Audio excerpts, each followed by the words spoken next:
राधा मेरी स्वामिनी मैं राधे तेरी दास, जन्म जन्म मोहि दीजियो श्री वृंदावन को वास। राधे राधे भक्तों, स्वागत है आप सभी का हमारे चैनल श्री किशोरी दासी में। आज इस वीडियो में मैं आपको शुक्र प्रदोष व्रत कथा सुनाने जा रही हूँ। आप सभी ध्यान पूर्वक सुनिएगा। चलिए तो वीडियो को शुरू करते हैं। प्रदोष व्रत में भगवान शिव की उपासना की जाती है। यह व्रत हिंदू धर्म के सबसे शुभ व महत्वपूर्ण व्रतों में से एक है। प्रदोष के दिन भगवान शिव की पूजा करने से व्यक्ति के सभी पाप धुल जाते हैं और उसे मोक्ष प्राप्त होता है। शुक्र प्रदोष व्रत कथा कुछ इस प्रकार है।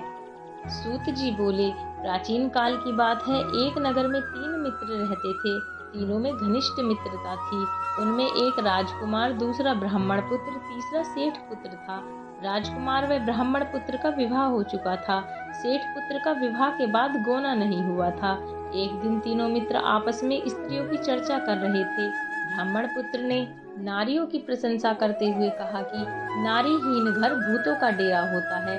सेठ पुत्र ने यह वचन सुनकर अपनी पत्नी लाने का तुरंत निश्चय किया।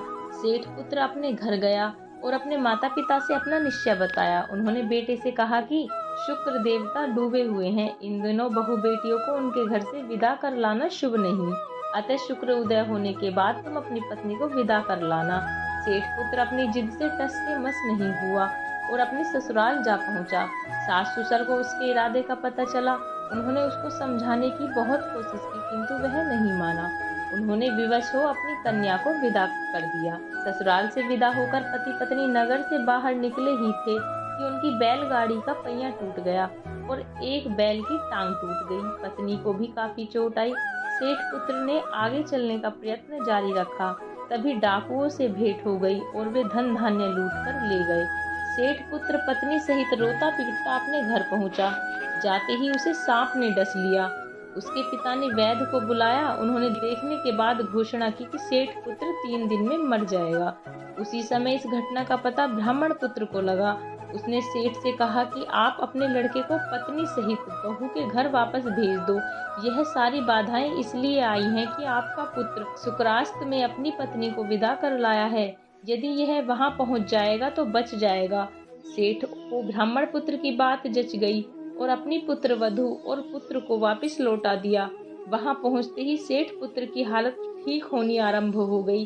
शेष जीवन सुख आनंद पूर्वक व्यतीत किया और अंत में वह पति पत्नी दोनों स्वर्ग लोक को विमान द्वारा गए। यहीं पर शुक्र प्रदोष व्रत कथा समाप्त होती है। यदि आप सभी को हमारी वीडियो अच्छी लगी हो तो हमारी वीडियो को लाइक करें, चैनल को सब्सक्राइब करें और बेल आइकन को दबाना ना भूलें, जिससे हमारी वीडियो के नोटिफिकेशन आप तक पहुंचते रहें। भगवान भोलेनाथ आप सभी पर अपनी कृपा बनाए रखें। राधे राधे।